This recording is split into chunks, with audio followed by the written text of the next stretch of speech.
ആറന്മുള വിമാനത്താവള പദ്ധതി ഒരു അടഞ്ഞ അധ്യായമായി എന്ന് കരുതിയിരുന്നിടത്ത് നിന്നാണ് അവിടുത്തെ ഭൂവുടമയായിട്ടുള്ള എബ്രഹാം കലമണ്ണിൽ വീണ്ടും ഒരു ഡ്രോൺ സർവേയും ഒക്കെ ആയിട്ട് വീണ്ടും രംഗത്തെത്തിയിരിക്കുന്നത്. വീണ്ടും ആറന്മുള വിമാനത്താവള പദ്ധതി ഒരു വിവാദമാവുകയാണ്. അവിടെയാണ് പത്തനംതിട്ട ജില്ലയിലെ തന്നെ കൊടുമൺ എയർപോർട്ടിൻ്റെ ഒരു പ്രസക്തിയൊക്കെ പറഞ്ഞുകൊണ്ട് അവിടുത്തെ ആക്ഷൻ കൗൺസിൽ രംഗത്ത് വന്നിരിക്കുന്നത്. എങ്ങനെ കാണുന്നു ഈ ഒരു പുതിയ വിവാദങ്ങൾ? മധ്യ തിരുവിതാംകൂറിലെ ജനങ്ങളെ സംബന്ധിച്ചിടത്തോളം, പ്രത്യേകിച്ച് നമ്മുടെ ശബരിമലയിൽ വരുന്ന സംസ്ഥാനത്ത് പുറത്തുനിന്നുള്ള സ്വാമിമാരെ സംബന്ധിച്ചിടത്തോളം ഈ ജില്ലയിൽ ഒരു എയർപോർട്ട് വരേണ്ടത് വളരെ അത്യാവശ്യമാണ്. പല സ്ഥലങ്ങളിലും പലരും ചൂണ്ടിക്കാണിക്കുന്നെങ്കിലും കൊടുമൺ എയർപോർട്ട് ആക്ഷൻ കമ്മിറ്റിക്ക് ചൂണ്ടിക്കാണിക്കാനുള്ളത് സംസ്ഥാന സർക്കാരിൻ്റെ ഉടമയിലുള്ള കൊടുമൺ റബ്ബർ പ്ലാന്റേഷൻ മേഖലയാണ്. ഞങ്ങൾ പറയുന്നതിൻ്റെ കാരണം ആ സ്ഥലം വളരെ സമതലമാണ്. അവിടെ കുന്നുകളില്ല, മലകളില്ല, ഉയർന്ന പ്രദേശങ്ങളില്ല, അരുവികളില്ല, അമ്പലങ്ങളില്ല, സ്കൂളില്ല, മറ്റൊന്നുമില്ല. അതൊക്കെ ഉപരി ഒരാളിനെ പോലും കുടിയിറക്കേണ്ട എവിക്ഷനില്ല, കുടിയിറക്കേണ്ട പ്രശ്നം അവിടെ ഉണ്ടാകുന്നില്ല. അവിടെ തൊഴിൽ പ്രശ്നമില്ല, പാരിസ്ഥിതിക പ്രശ്നമില്ല. ഞങ്ങൾ ചോദിക്കട്ടെ, മറ്റ് പറയുന്ന പല സ്ഥലങ്ങളിലും വനത്തിൻ്റെ അടുത്താണ്. കൊടുമൺ പ്ലാന്റേഷൻ മേഖല വനത്തിനടുത്തല്ല, അത് അടൂർ ടൗണിനടുത്താണ്, പത്തനംതിട്ട ടൗണിനടുത്താണ്. പത്തനംതിട്ട ടൗണിൽ നിന്നും അടൂർ ടൗണിൽ നിന്നും 10 കിലോമീറ്റർ താഴെ മാത്രമേ ദൂരമുള്ളൂ. അത് അത്രമാത്രം സിറ്റിയാണ്. അതുകൊണ്ട് ഒരുപാട് പല രീതിയിൽ നോക്കിയാലും ഞാൻ സൂചിപ്പിച്ച പോലെ സംസ്ഥാന സർക്കാരിൻ്റെ ഫ്രീ ആയ സ്ഥലം, വനപ്രദേശമല്ല, സമതലമാണ്, തൊഴിലാളി പ്രശ്നമില്ല, പാരിസ്ഥിതിക പ്രശ്നമില്ല. ഈ കാരണങ്ങളാൽ കൊടുമൺ പ്ലാന്റേഷൻ മേഖലയാണ് നമ്മുടെ പുതിയ ശബരിമല വിമാനത്താവളത്തിന് സ്വീകരിക്കും. ഇവിടെ തന്നെ ഞങ്ങളുടെ ഈ ലാൽസ് റെസിഡൻസി കേന്ദ്രീകരിച്ച കഴിഞ്ഞ 2-3 വർഷമായിട്ട് ഞങ്ങൾ ഓഫീസെടുത്ത് ഇവിടെ പ്രവർത്തിച്ച് ശക്തമായ സമരങ്ങൾ നടത്തി ഞങ്ങൾ മുമ്പോട്ട് പോയിക്കൊണ്ടിരിക്കുകയാണ്. കൊടുമൺ എയർപോർട്ട് വരുന്നിടം വരെയും പത്തനംതിട്ട ജില്ലയിലുള്ള ജനങ്ങൾ ഈ രംഗത്ത് സമരവുമായി മുമ്പോട്ട് പോകും. ദേശീയ ഹരിത ട്രൈബ്യൂണൽ അടക്കം റദ്ദാക്കിയ ഒരു പദ്ധതി വീണ്ടും കൊണ്ടുവരുന്നതല്ല, എന്താ ഇപ്പം നിങ്ങൾക്ക് തോന്നുന്നത്? എന്താ അതിൽ ദുരുദ്ദേശപരമായ സമീപനം എന്നുള്ള നിലയിൽ തന്നെയാണ് ഞങ്ങളതിനെ കാണുന്നത്. നമുക്ക് ഇതിനേക്കാൾ വലിയ ആഘോഷത്തോടു കൂടി തന്നെയാണ് ആറന്മുള എയർപോർട്ട് എന്നുള്ള നിലയിൽ വന്നത്. അവസാനം അതിൻ്റെ സ്ഥിതിവിശേഷം എന്തായിരുന്നു എന്നുള്ളത് നിങ്ങൾക്ക് ഏവർക്കും അറിയാം. യാതൊരു സാമൂഹ്യപരമായ ഒരു വിഷയമില്ലാത്തൊരു പ്രദേശം ചൂണ്ടിക്കാണിച്ചപ്പോൾ അതിനെ തകിടം മറിക്കാനുള്ള ശ്രമത്തിൻ്റെ ഭാഗമായിട്ടാണ് ഇപ്പോൾ സ്വന്തമായ നിലയിലുള്ള ഡ്രോൺ പരീക്ഷണം ഉൾപ്പെടെ നടത്തിക്കൊണ്ട് ഈ അല്ലെങ്കിൽ ഈ തരത്തിലുള്ള കൊടുമണ്ണെ പോലെ പ്രദേശത്തെ അത് അട്ടിമറിക്കാനുള്ള നിഗൂഢമായ ഒരു ശ്രമം അതിൻ്റെ പിന്നാമ്പുറങ്ങളിലുണ്ട്. അതിൻ്റെ ഭാഗമായിട്ട് തന്നെയാണ്. വസ്തുക്കച്ചവടം അങ്ങനെ എന്തെങ്കിലും ആരോപിക്കപ്പെടുന്നുണ്ടോ? എവിടെയായിട്ടെ?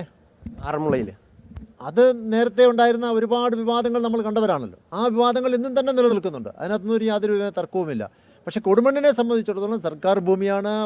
പിന്നെ അതിനുള്ള എയർപോർട്ടുമായി ബന്ധപ്പെട്ട എല്ലാ അടിസ്ഥാന സൗകര്യങ്ങൾക്കുള്ള പ്രദേശങ്ങളായി താരതമ്യം ചെയ്യുമ്പോൾ യാതൊരു വിധമായ പ്രശ്നങ്ങളില്ലാത്ത ഒരു പ്രദേശത്തെ ഒഴിവാക്കിക്കൊണ്ട് അതിനെ തകിടം മറിക്കാനുള്ള സ്വന്തമായ ഡ്രോൺ പരീക്ഷണം അദ്ദേഹം നടത്തുന്നുള്ളതിൽ കവിഞ്ഞൊരു അഭിപ്രായം ഞങ്ങൾക്ക് നിലവിലില്ല.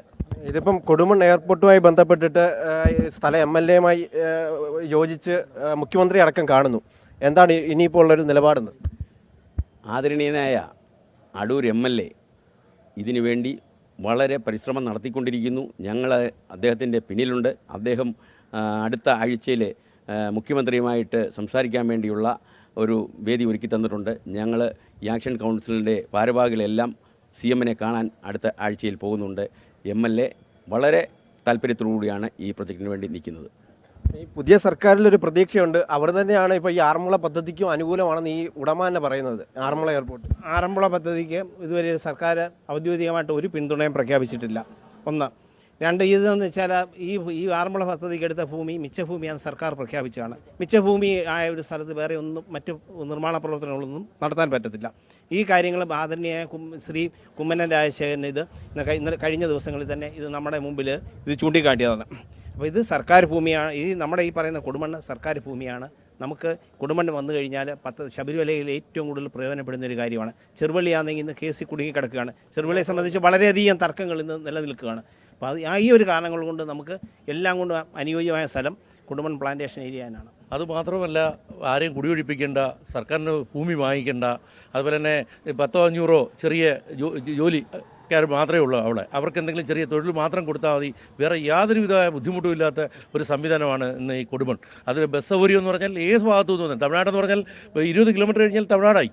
അതുപോലെ തന്നെ അടൂർ എൻ്റെ റോഡ്, അതേപോലെ തന്നെ പത്തനംതിട്ട, അതുപോലെ ശബരിമല പോകാനും എവിടെ പോകാനും ഏറ്റവും ഈ വണ്ടിയും മറ്റു കാര്യങ്ങളും യാത്രാ സൗകര്യം എന്ന് പറഞ്ഞാൽ കൊടുമണ്ണാണ്. അതെ, കാരണം ശബരിമലയെ ബന്ധപ്പെട്ട് മറ്റൊരു തീർത്ഥാടന കേന്ദ്രം കൂടി അടൂർ താലൂക്കിലുണ്ട്, പന്തളം. ഇവിടെ എയർപോർട്ട് വരികയാണെങ്കിൽ പന്തളത്തെത്തുന്ന തീർത്ഥാടകർക്ക് കൂടി വളരെയേറെ പ്രയോജനപ്രദമാകും. തീർത്ഥാടകരുൾപ്പെടെ നിരവധി പേർ ആശ്രയിക്കുന്ന സ്ഥലത്ത് കൊടുമൺ തന്നെ വരണമെന്നാണ്. അത് തന്നെ പത്തനംതിട്ട ജില്ലക്കാരുടെ 25 വർഷക്കാലം നഷ്ടപ്പെട്ടു എന്നാണ് എനിക്ക് പറയാനുള്ളത്. ആറന്മുള എയർപോർട്ട് വരാനായിട്ട് ഒരു 15 വർഷക്കാലം അതിനുവേണ്ടി ഈ വരാൻ പറ്റാത്ത സ്ഥലങ്ങളിൽ ഇത് കൊണ്ടുവരാൻ വേണ്ടി പലരും ശ്രമിച്ചു. അത് പാഴായിപ്പോയി. 15 വർഷം നഷ്ടപ്പെട്ടു. എരുമേലിയിൽ 10-15 കൊല്ലം കൊണ്ട് അവിടെയും സർക്കാർ കോടിക്കണക്കിന് രൂപ മുടക്കി അവിടെ വീണ്ടും വീണ്ടും മണ്ണ് പരിശോധന ലൂയിസ് ബർഗർ എന്നൊരു കമ്പനിയെ കൊണ്ടുവന്നു 15 കോടി മുടക്കി ഖജനാവിൽ നിന്ന് പണം എടുത്ത് മുടക്കി. അതും അങ്ങനെ ഒരു 10-12 കൊല്ലം പത്തനംതിട്ട ജില്ലക്കാരുടെ ആകെ ഒരു 25 കൊല്ലക്കാലം നമ്മുടെ നഷ്ടപ്പെട്ടു. ജനങ്ങളുടെ ആഗ്രഹമായിരുന്നു പത്തനംതിട്ട ജില്ലയിൽ ഒരു എയർപോർട്ട് കൊണ്ടുവരണം, ശബരിമലയ്ക്ക് ഒരു എയർപോർട്ട് വേണം. ഈ ആവശ്യമായിട്ട് ജനങ്ങൾ ഇന്നും പ്രതീക്ഷയോട് കാത്തിരിക്കുകയാണ്. ഏറ്റവും അനുയോജ്യമായ കുടുമണ്ണ് സ്ഥലം ഹൈക്കോടതി വിധി വരെയുണ്ട് അവിടെ പിന്നെ സാധ്യതാ പഠനം നടത്തണമെന്ന്. എന്നിട്ടും സർക്കാർ ശ്രമിക്കുന്നില്ല. അപ്പം ഞങ്ങളുടെ എല്ലാ ആഗ്രഹം ഇവിടെ ഒരു എയർപോർട്ട് വരണം. എല്ലാവർക്കും അനുയോജ്യമായ സ്ഥലമാണ്, പാരിസ്ഥിതിക പ്രശ്നങ്ങളില്ല, സർക്കാർ ഭൂമിയാണ്. 3000 ഏക്കറോളം കിടപ്പുണ്ട്. ആറന്മുള എന്ന് പറഞ്ഞാൽ 400 ഏക്കറേ ഉള്ളൂ. പിന്നെ 1000 ഏക്കർ കൂടെ വീണ്ടും എടുക്കണം. അതിനുള്ള സ്ഥലം എവിടെ നിന്ന് എടുക്കും? അങ്ങനെയുള്ള ഒരുപാട് പ്രശ്നങ്ങളുണ്ട്. ഈ പത്തനംതിട്ട ജില്ലാ കളക്ടർ ഹൈക്കോടതിയുടെ നിർദ്ദേശപ്രകാരം ഒരു പഠനം നടത്തിയിട്ട് ഇതിപ്പോൾ കഴിഞ്ഞ മാസം സർക്കാരിലേക്ക് റിപ്പോർട്ട് സമർപ്പിച്ചിട്ടുണ്ട്. ഇത് അനുയോജ്യമാണെന്നുള്ള ഏകദേശം ആ റിപ്പോർട്ട് ആ രീതിയിലാണ് റെക്കമെൻഡ് ചെയ്താണ് വിട്ടിരിക്കുന്നത്.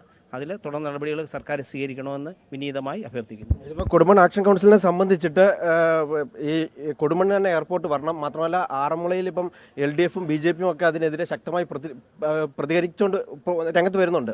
എങ്ങനെയാണ് അതിനെ കാണും? ആറന്മുളയിലേക്കാൾ ഉപരി എനിക്കൊരു കാര്യം പറയാനുള്ളത്, ഞങ്ങളോട് കഴിഞ്ഞ 2-3 വർഷമായി ഈ ആക്ഷൻ കമ്മിറ്റി പ്രവർത്തിക്കുകയാണ്. വിദേശ മലയാളികളെ 100 ആളുകൾ ഞങ്ങൾക്ക് ഫോൺ ചെയ്ത് എൻ്റെ മൊബൈലും കാണിക്കാറുണ്ട്, ഫോൺ ചെയ്തിട്ടുണ്ട്. ലക്ഷക്കണക്കിന് രൂപ അവർ ഷെയർ എടുക്കാൻ തയ്യാറാണ്. സംസ്ഥാന സർക്കാരിന് ഒരു രൂപ പോലും ചിലവില്ലാതെ നമ്മുടെ നെടുമ്പാശ്ശേരിയിലെ സിയാൽ മോഡലിൽ ഇവിടെ ഷെയർ ഹോൾഡേഴ്സിൻ്റെ സഹകരണം സ്വീകരിച്ചാൽ അവർ കാശ് മുടക്കും. അപ്പോൾ സംസ്ഥാന സർക്കാരിന് ഒരു പൈസ പോലും ചിലവില്ലാതെ തന്നെ ഇന്ത്യയിലെ നമ്മുടെ പത്തനംതിട്ട ജില്ലയിലെ വിദേശ മലയാള സാഹിത്യത്തിൽ നിങ്ങൾക്കറിയാം, ഈ നമ്മുടെ ജില്ല വലിയ മത സൗഹാർദ്ദ സമ്മേളനം, വലിയ മാരാമൺ കൺവെൻഷനുണ്ട്, മാക്കാവുന്ന കൺവെൻഷനുണ്ട്, ചെറുപുഴ കൺവെൻഷനുണ്ട്, ഇതിനകത്ത് നിങ്ങളുടെ കളമല മുസ്ലിം പള്ളിയിലെ കൺവെൻഷനുണ്ട്, കുമ്പനാട് ഇന്ത്യയിലെ ഏറ്റവും കൂടുതൽ പെന്തക്കോസുകാരുള്ളത് കുമ്പനാട്ട് ആറന്മുളയിലാണ്. ഇവരെല്ലാം അവധിക്ക് വരുന്നവരാണ്. ഇവിടെ എയർപോർട്ട് വന്നാൽ ഇവരുടെ എയർപോർട്ടിൽ ഈ ഫ്ലൈറ്റിൽ വരികയും കോടിക്കണക്കിന് രൂപ നമുക്ക് എയർപോർട്ടിൽ കിട്ടുകയും ചെയ്യും. അതുകൊണ്ട് സാമ്പത്തികമായി പിടിച്ചിരിക്കാൻ ഏറ്റവും പറ്റിയത് കൊടുമൺ എയർപോർട്ടാണ്. നമ്മുടെ ടൂറിസം നോക്കിയാൽ കുറ്റാൽ ഏറ്റെടുത്തെടുക്കുന്ന സ്ഥലമാണ്. സമീപത്തുള്ള എല്ലാ ടൂറിസം സെൻ്ററുകളെയും കണക്ട് ചെയ്തും IT പാർക്കുണ്ട്. ഇവിടെ 3000 ഏക്കർ സ്ഥലമാണ്, 1200 ഹെക്ടർ, 3000 ഏക്കർ സ്ഥലമാണ് കൊടുമൺ പ്ലാന്റേഷൻ സംസ്ഥാന സർക്കാരിൻ്റെ കിടക്കുന്നത്. നമ്മുടെ IT പാർക്ക് തുടങ്ങാം, എന്തുകൊണ്ടെങ്കിലും തുടങ്ങാം. അങ്ങനെ എല്ലാ നിലയിലും മുമ്പോട്ട് വന്നൊരു സ്ഥലമായതുകൊണ്ട് കൊടുമൺ തന്നെ വരണമെന്നുള്ളതാണ് ഞങ്ങളുടെയൊക്കെ ആഗ്രഹം. എന്തായാലും പത്തനംതിട്ടയിൽ എയർപോർട്ട് വരണം എന്ന് തന്നെയാണ് കൊടുമൺ ആക്ഷൻ കമ്മിറ്റിയുടെയും ഒരു തീരുമാനം. അത്തരത്തിൽ തന്നെ അവരുടെ ആഗ്രഹവും. ഇത് ഒരു വിവാദത്തിൽ മുങ്ങിപ്പോയി. ഇത്തരത്തിൽ ആറന്മുള വിമാനത്താവളം പദ്ധതിയിലൊക്കെ പോയി ഈ പത്തനംതിട്ടയിൽ ഒരു വിമാനത്താവളം വരാതെ ഇരിക്കരുത്. അത് എത്രയും അനുയോജ്യമായ കൊടുമൺ പോലെയുള്ള സ്ഥലങ്ങൾ വരണമെന്ന് തന്നെയാണ് ഇവരുടെ ആവശ്യം. ക്യാമറമാൻ രതീഷ് മഡ്ബിച്ചിനൊപ്പം കണ്ണൻ ദേവ്, അമൃത ന്യൂസ്, പത്തനംതിട്ട.